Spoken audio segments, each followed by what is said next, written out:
ഹജ്ജിന് വേണ്ടി അപേക്ഷിച്ചു. 6 വർഷമായി നറുക്കെടുപ്പിൽ കിട്ടിയില്ല. 5-ാം വർഷക്കാർക്കുള്ള പ്രത്യേക പരിഗണന നിർത്തുകയും ചെയ്തു. സാമ്പത്തികമായി ശേഷിയുള്ള ഒരാൾ ഇനിയും നറുക്കെടുപ്പിന് കാത്തുനിൽക്കുന്നത് ശരിയാണോ? സർക്കാർ കോട്ടയിൽ കിട്ടിയില്ല എന്ന കാരണത്താൽ ഹജ്ജ് വൈകിപ്പിച്ചാൽ അയാൾക്ക് അതിന് കഴിയാതെ മരണപ്പെട്ടു പോയാൽ അയാൾ കുറ്റക്കാരനാവില്ലേ? ഭാഗ്യപരീക്ഷണം ഹറാമല്ലേ?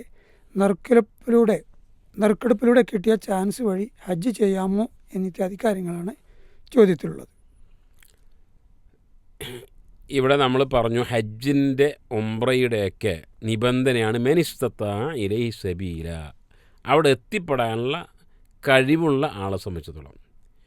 ഇപ്പോൾ വലിയ പണക്കാരനായി ആരോഗ്യ ദൃഢഗാത്രനായി എന്നതുകൊണ്ട് അവിടെ എത്താൻ സാധിച്ചു കൊള്ളണമെന്നില്ല.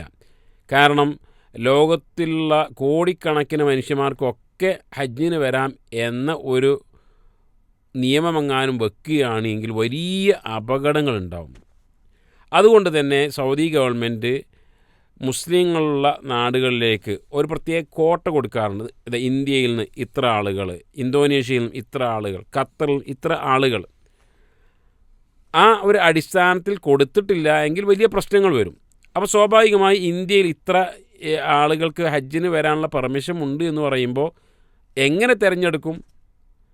അതിനുള്ള ഒരു വഴിയാണ് നറുക്കെടുക്കുക. റസൂലുള്ളാഹി സ്വല്ലല്ലാഹു അലൈഹി വസല്ലം യാത്ര പോകുമ്പോൾ ഭാര്യമാരെ കൊണ്ടുപോകാറുണ്ട്. അതിന് നറുക്കെടുപ്പാണ് സ്വീകരിച്ചിരുന്നത്. അങ്ങനെ നറുക്കെടുക്കുന്നത് ഒരു ഹറാമായ കാര്യമൊന്നുമല്ല.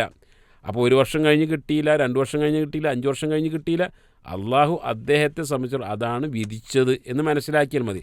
എന്നാൽ അദ്ദേഹത്തിന് നറുക്കെടുപ്പല്ലാതെ സ്വകാര്യ ഹജ്ജ് ഗ്രൂപ്പുകളിലൂടെ പോകാനുള്ള സാമ്പത്തിക ശേഷിയുണ്ട് എങ്കിൽ അങ്ങനെ പോകുന്നതിന് യാതൊരുവിധ കുഴപ്പവുമില്ല. എന്നാൽ ഒരു നറുക്കെടുപ്പ് ഒരു ഭാഗ്യപരീക്ഷണമാണ്, അത് തെറ്റല്ലേ എന്ന് ചോദിച്ചാൽ ഈ വിഷയത്തിൽ തെറ്റാണ് എന്ന് പറഞ്ഞുകൂടാ, ഹറാമായൊരു കാര്യമല്ല. ഇനി അയാൾ 5 വർഷമായി 10 വർഷമായി ഓരോ വർഷവും കൊടുക്കുന്നുണ്ട്, അതിലൊന്നും കിട്ടിയിട്ടില്ല എങ്കിൽ അയാളെ സംബന്ധിച്ചിടത്തോളം ലാ യുകല്ലിഫുല്ലാഹു നഫ്സൻ ഇല്ലാ വുസ്അഹ, അയാളുടെ കഴിവിൽപ്പെട്ട കാര്യത്തിന് മാത്രമേ ശിക്ഷിക്കപ്പെടുകയുള്ളൂ. ഇത് അയാളുടെ കഴിവിൻ്റെ അപ്പുറത്തുള്ള കാര്യമാണ് എന്ന് മനസ്സിലാക്കിയാൽ മതി.